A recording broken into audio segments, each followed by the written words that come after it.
এই টিউটোরিয়ালে আমরা দেখব কিভাবে একজন শিক্ষার্থী এই অনলাইন পোর্টাল ব্যবহার করে অ্যাকাউন্ট তৈরি করবেন। এই অনলাইন পোর্টালের যে কোনো মডিউল, যেমন আবেদন ফি জমা দেওয়া, আবেদন করা, ব্যবহার করতে চাইলে একজন শিক্ষার্থীকে অবশ্যই প্রথমে একটি অ্যাকাউন্ট তৈরি করতে হবে। অ্যাকাউন্ট তৈরির জন্য সাইন আপ লিংকে ক্লিক করতে হবে। এরপরে আপনি একটি ফর্ম দেখতে পাবেন। এই ফর্মের উপরে লেখা থাকবে এডু আইডি এর জন্য আবেদন। এখানে শিক্ষার্থীর ধরন নির্বাচন করতে হবে। পোর্ট স্টুডেন্ট ধরনটি নির্বাচন করে নিচ্ছি। এই ধরনটি নির্বাচন করলে আপনার কাছে আরো কিছু তথ্য জানতে চাওয়া হবে, যেমন বোর্ড। আমি একটি বোর্ড নির্বাচন করে নিচ্ছি। পাশের সাল, আমি এই তথ্যগুলো দিয়ে দিচ্ছি। রেজিস্ট্রেশন নম্বর এবং রোল নম্বর। এই তথ্যগুলো সঠিকভাবে প্রদান করা অত্যন্ত জরুরি। রেজিস্ট্রেশন নম্বর, রোল নম্বর প্রদান করার পর আপনার কাছে হিউম্যান ইউজার ভেরিফিকেশনের জন্য একটি ক্যাপচা আসবে। এখানে বলে রাখা ভালো যে এই টিউটোরিয়ালটি আমরা তৈরি করেছি একটি টেস্ট মডিউলে, তাই এই স্ক্রিনে প্রদর্শিত ক্যাপচা এবং আপনার স্ক্রিনে প্রদর্শিত ক্যাপচা এক হবে না।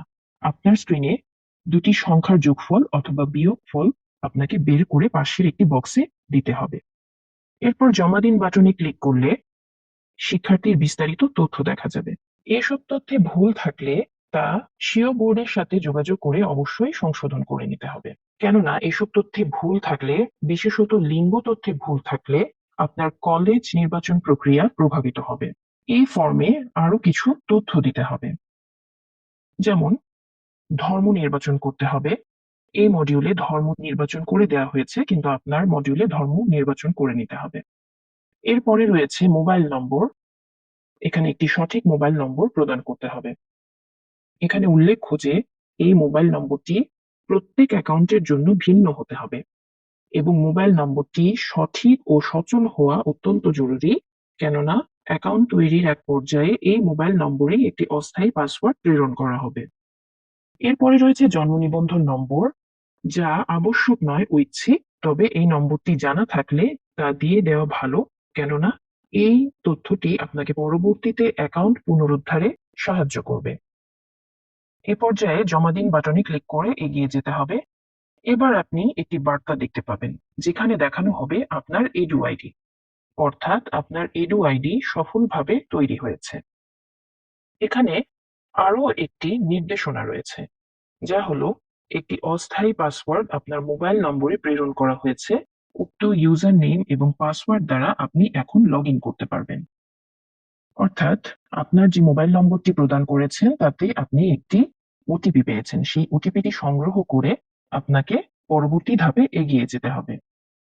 অ্যাকাউন্ট তৈরির প্রক্রিয়া সম্পূর্ণ করার জন্য এবার সাইন ইন লিংকে ক্লিক করতে হবে। এবার আপনি দেখতে পাবেন একটি সাইন ইন ফর্ম, যেখানে আপনাকে ইউজার নেম এবং পাসওয়ার্ড দিতে হবে। এক্ষেত্রে ইউজার নেম হচ্ছে আপনার এডু আইডি এবং পাসওয়ার্ড হচ্ছে আপনার মোবাইলে প্রেরিত অস্থায়ী পাসওয়ার্ডটি। এডু আইডি অত্যন্ত গুরুত্বপূর্ণ, তাই এটি মনে রাখতে হবে। প্রথমবার লগ ইন করার পর আপনি পাসওয়ার্ড পরিবর্তনের একটি ফর্ম দেখতে পাবেন। এখানে পাসওয়ার্ড কিভাবে তৈরি করবেন তার কিছু নিয়মাবলী দেয়া আছে। এই সকল নিয়মাবলী অনুসরণ করে আপনি আপনার পছন্দ অনুযায়ী একটি পাসওয়ার্ড তৈরি করে নিতে পারবেন। আমি একটি পাসওয়ার্ড তৈরি করে নিচ্ছি। নিশ্চিতকরণের জন্য পাসওয়ার্ডটি আবার দিতে হবে। এবার জমা দিন বাটনে ক্লিক করতে হবে।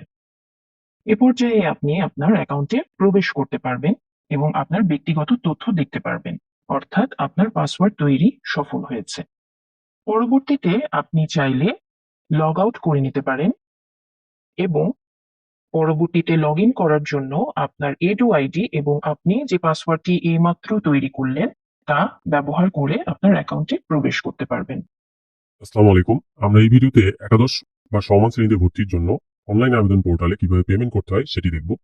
পেমেন্ট করার জন্য দুইটি গেটওয়ে রয়েছে, একটি সোনালী পেমেন্ট গেটওয়ে এবং অপরটি এসএসএল কমার্স গেটওয়ে। আমরা যেকোনো একটি অপশন বাছাই করে পেমেন্টটি সম্পন্ন করতে পারবো। আমরা এখানে অ্যাপ্লিকেশন ফি এর জন্য 150 টাকা পেমেন্ট করে দেখাবো। আমরা প্রথমে সোনালী ব্যাংক অপশনটি ক্লিক করব। এখানে আমরা দেখতে পাচ্ছি সোনালী ব্যাংক হতে আমরা ই ওয়ালেট, অ্যাকাউন্ট, কাউন্টার যেকোনো অপশন সিলেক্ট করে পেমেন্টটি করতে পারবো।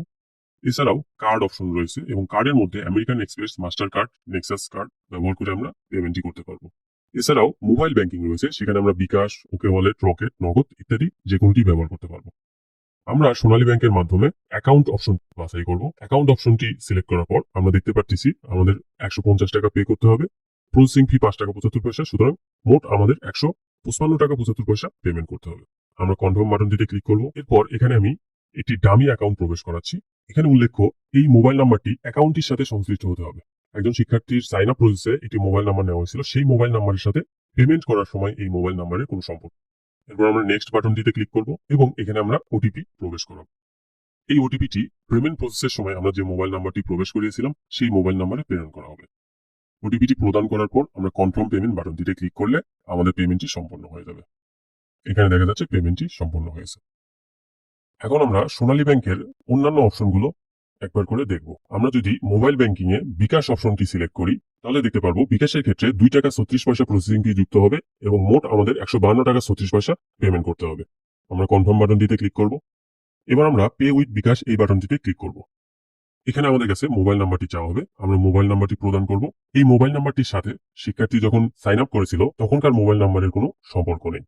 এখানে শিক্ষার্থী যে কোনো মোবাইল নাম্বার ব্যবহার করে পেমেন্টটি সম্পন্ন করতে পারে। মোবাইল নাম্বারটি প্রবেশ করানোর পর কনফার্ম বাটনটিতে আমরা ক্লিক করব। এরপর প্রদত্ত মোবাইল নাম্বারটিতে একটি ওটিপি যাবে, সেই ওটিপিটি আমরা এখানে প্রদান করব। আমাদের পিন নাম্বার প্রদান করব এবং পেমেন্ট প্রসেসটি এভাবে সম্পন্ন করব। এখন আমরা এসএসএল কমার্সের মাধ্যমে কিভাবে পেমেন্ট করতে হয় সেটি দেখব। এসএসএল কমার্সে আমরা দেখতে পাচ্ছি 3টি অপশন: কার্ডের মাধ্যমে পেমেন্ট করা, মোবাইল ব্যাংকিং এর মাধ্যমে পেমেন্ট করা এবং নেট ব্যাংকিং এর মাধ্যমে পেমেন্ট করা। আমরা যে কোনো অপশন বাছাই করে পেমেন্টটি সম্পন্ন করতে পারি। আগের মতোই কার্ড অপশনটি আমরা বাছাই করে পেমেন্ট করে দেখাচ্ছি। এখন আমরা একটি টেস্ট এনভায়রনমেন্টে থাকার কারণে এখানে 150 টাকা দেখানো হয়েছে, কিন্তু ভবিষ্যতে এই অ্যামাউন্টটির সাথে একটি প্রসেসিং ফি যুক্ত হবে। সবগুলো ফিল্ড পূরণ করার পর আমরা পে বাটনটিতে ক্লিক করব। এরপর এই অ্যাকাউন্টের সাথে করেসপন্ডিং মোবাইল নাম্বারে একটি ওটিপি যাবে, সেই ওটিপিটি আমরা এখানে প্রদান করব। এরপর আমরা সাকসেস বাটনটিতে ক্লিক করব। পেমেন্টটি সম্পন্ন হয়েছে। অনুরূপভাবে অন্য যে কোনো পেমেন্ট মেথড ব্যবহার করার মাধ্যমে অনলাইন পোর্টালে আমরা পেমেন্ট সম্পন্ন করতে পারবো।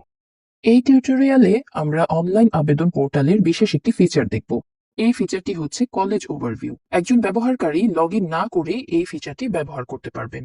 অনলাইন পোর্টালের বাম দিকে যে মেনুগুলো রয়েছে সেখান থেকে কলেজ ওভারভিউ মেনুটি নির্বাচন করতে হবে। এই মেনুটি নির্বাচন করলে আপনি কলেজ নির্বাচনের একটি পেজ দেখতে পাবেন। এখানে কলেজ অনুসন্ধানের জন্য আপনাকে প্রথমে বোর্ড নির্বাচন করতে হবে। ঢাকা বোর্ড নির্বাচন করে নিচ্ছি। এরপরে ঢাকা বোর্ডের অন্তর্ভুক্ত যে সকল জেলা রয়েছে তার একটি তালিকা আপনি দেখতে পাবেন। এখান থেকে ঢাকা মহানগরী নির্বাচন করে নিচ্ছি। এবার কলেজের ড্রপডাউন লিস্টে ক্লিক করলে ঢাকা বোর্ড এবং ঢাকা মহানগরীর অন্তর্ভুক্ত যে সমস্ত কলেজ আছে তার একটি সম্পূর্ণ তালিকা দেখতে পাবেন। একজন ব্যবহারকারী চাইলে থানাও নির্বাচন করে দিতে পারেন। আমি একটি থানা নির্বাচন করে নিচ্ছি। এবারে কলেজের তালিকায় ক্লিক করলে আপনি এই থানার অন্তর্ভুক্ত যে সকল কলেজ রয়েছে তা দেখতে পাবেন। এবার আমি যে কোনো একটি কলেজ নির্বাচন করে নিচ্ছি। এবার স্ক্রিনে একটি তালিকা দেখা যাচ্ছে। এটি হচ্ছে এই কলেজের অধীনে যে সমস্ত শিফট ভার্সন বিভাগে আবেদনের সুযোগ রয়েছে তার একটি তালিকা। প্রতিটি শিফট ভার্সন বিভাগের সমন্বয়কে সংক্ষেপে এসভিজি নামেও পরিচিত করা হয়। প্রতিটি এসভিজির জন্য আপনি আরো কিছু তথ্য এখানে দেখতে পাবেন, যেমন এই শিফট ভার্সন বিভাগে আবেদনের জন্য সর্বনিম্ন জিপিএ কত হবে, স্বপ্রতিষ্ঠানে ভর্তির ন্যূনতম জিপিএ কত, বিশেষ কোটা প্রাপ্যতা, বিশেষ কোটা ন্যূনতম জিপিএ, বরাদ্দকৃত আসন সংখ্যা ইত্যাদি। অতএব এই ফিচারটি ব্যবহার করে একজন শিক্ষার্থী অ্যাকাউন্ট তৈরি করার পূর্বেই বিভিন্ন কলেজ অনুসন্ধান করতে পারেন, বিভিন্ন কলেজের তথ্য জানতে পারেন এবং কোন কোন শিফট ভার্সন বিভাগে তার আবেদনের সুযোগ রয়েছে তার একটি ধারণা পেতে পারেন।